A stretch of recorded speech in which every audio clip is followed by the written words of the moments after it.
June 17th, 2022. Halfcast 313, episode 313. Let's go. Of course, I have a few things to share with you guys. An evening of reflection. Shall we? Man suspected of dismembering missing California woman Googled how to be a serial killer remains at large. We can't put a car outside of everyone's house that has a weird search history, but this guy's name should have at least been in a short stack. You send somebody to hit refresh on his activities every once in a while, and the worst thing that could possibly happen is nothing. You won't ever need the information. Police are searching for a man they allege murdered and dismembered a California woman reported missing earlier this year. According to the Houston Police Department, Shakwabuka Wuboto, 28, is on the run as he faces charges of murder and tampering with evidence in connection to the alleged killing of 24-year-old Felicia Johnson. Police say Johnson was visiting Houston, Texas from her hometown of San Diego, California in search of work. While in Houston, she applied for a job at a local strip club. Johnson was reported missing in April after her bloodied cell phone and purse were discovered near a community park. A body has not been found. Johnson and Wodobo first made contact on Snapchat, KRIB-TV reports, citing charging documents which note that he agreed to pay her $500 for an in-person meeting. No matter how nice these people are to you online, remember they are still strangers, and the promise of money, giving someone money, could quite possibly have been a tool. It's just a tool that he used to get people close to him. Johnson was reportedly picked up from a Houston hotel by an Uber driver during the early morning hours of April 16th.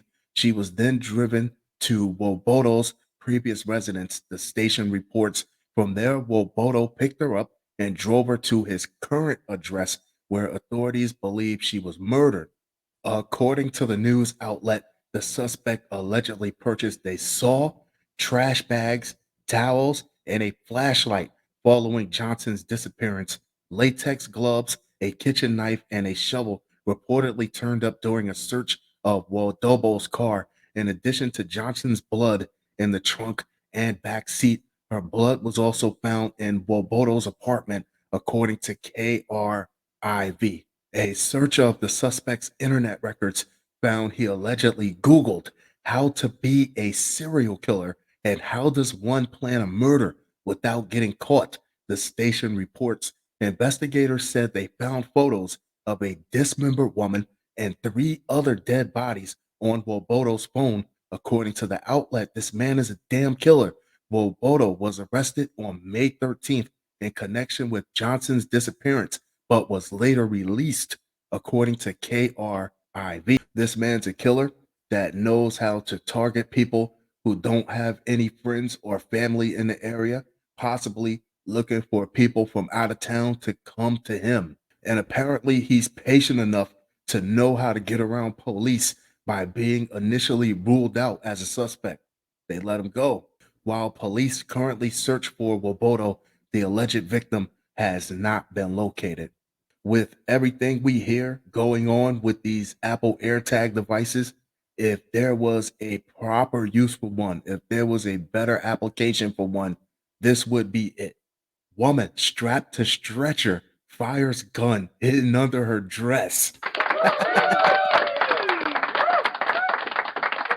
in emergency room. Hold up. Wait a minute. It's a 22. Pew, pew, pew. Pew, pew, pew. That was the first thing that came to mind, and god damn it, I think I nailed it. A woman who was strapped to a stretcher for a mental health check managed to take out a gun hidden under her dress and fire it inside a hospital emergency room. Glendar Johnson Jackson, 65, was arrested on Tuesday after allegedly creating a disturbance at a business and was transferred to HCA Healthcare Conroe in Texas for an evaluation. ABC 13 reported Johnson Jackson's arms and legs were tied down on a gurney in the hospital hallway, but she was still able to reach a small caliber gun she had stashed in a waistband style holster under her dress, according to police. They thought she was being fresh when she told those young officers to check under her dress to see what she's packing. No, thank you.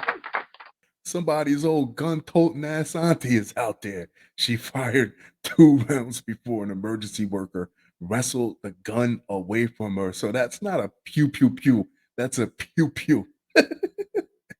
One of the HCEC EMS attendants took immediate action and disarmed Johnson Jackson, stated the Conroe Police Department.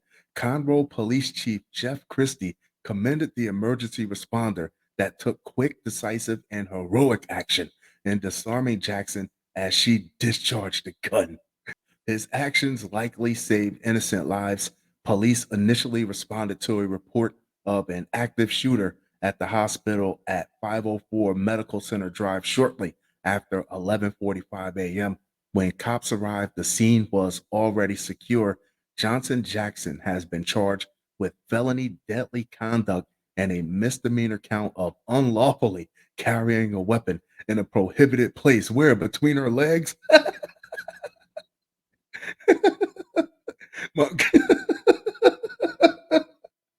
Montgomery County jail records show she was cleared by the hospital and booked into the county jail. I know they pushed that paperwork through fast as hell. Get her out of here. In a statement, the hospital said it was aware of the incident. There were no injuries sustained, stated hospital officials. We are committed to high quality care and maintaining patient and colleague safety. The Harris County Sheriff's Office is heading an investigation into how Johnson Jackson was led into the hospital with a gun concealed after being arrested. I know exactly how. Are you going to frisk me, officer? No. There it is. Case closed. The Office of the Inspector General has also launched an investigation into its personnel actions at the time of the initial call. Idaho man accused of murder will not face cannibalism charges despite alleged chunks of flesh found in microwave. What, did he not cook it long enough for it to be determined cannibalism?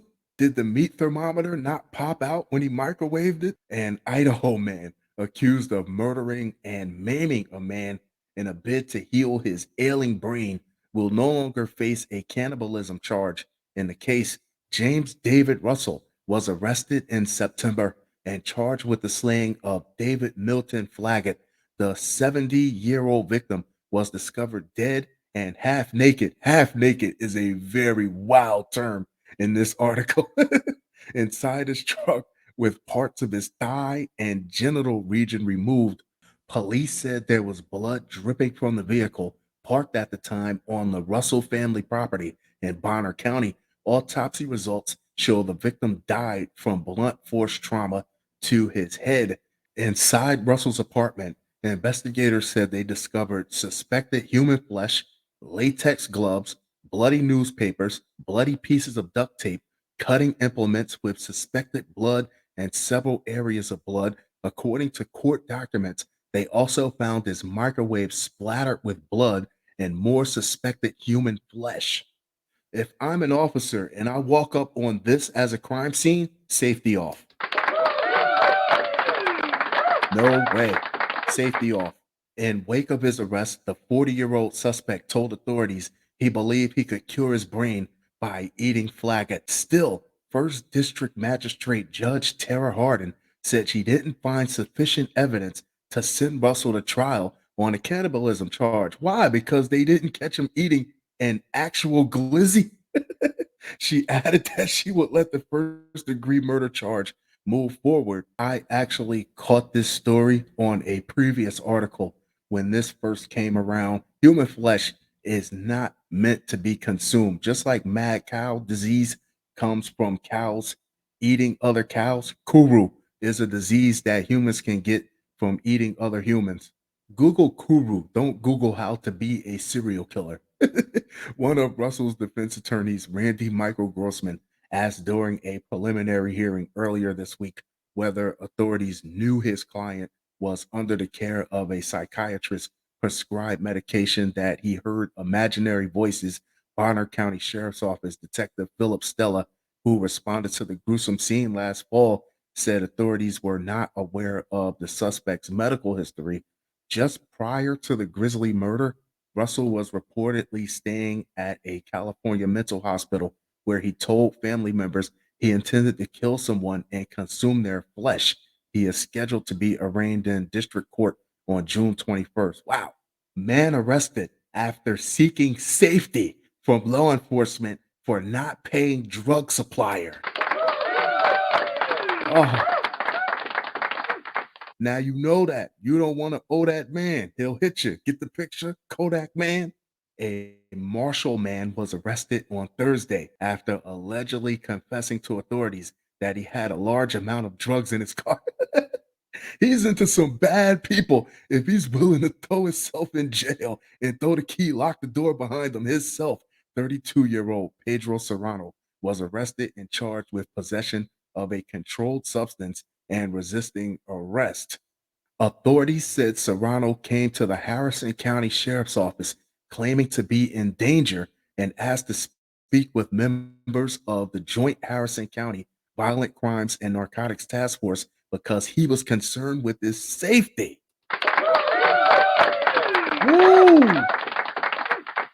Task force investigators brought Serrano into an interview room. Authorities said that during the interview, Serrano claimed that he had a large amount of drugs in his vehicle parked outside. So if you won't take me just to keep me safe, you're going to have to lock me up to get me off these streets. The interview revealed that Serrano was seeking safety from law enforcement after not paying for the narcotics from a supplier, according to a press release. Authorities said that as the interview ended and investigators started arresting Serrano for the drugs, he began fighting them while inside the interview room and continued to resist even after HCSO investigators responded to assist. Running off on the plug sounds cute until you find out that the plug is not your friend and he will kill you.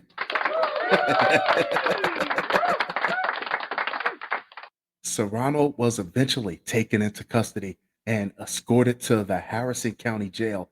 Task force investigators secured and executed a search warrant for Serrano's vehicle, revealing almost 2 pounds of methamphetamine. There we go.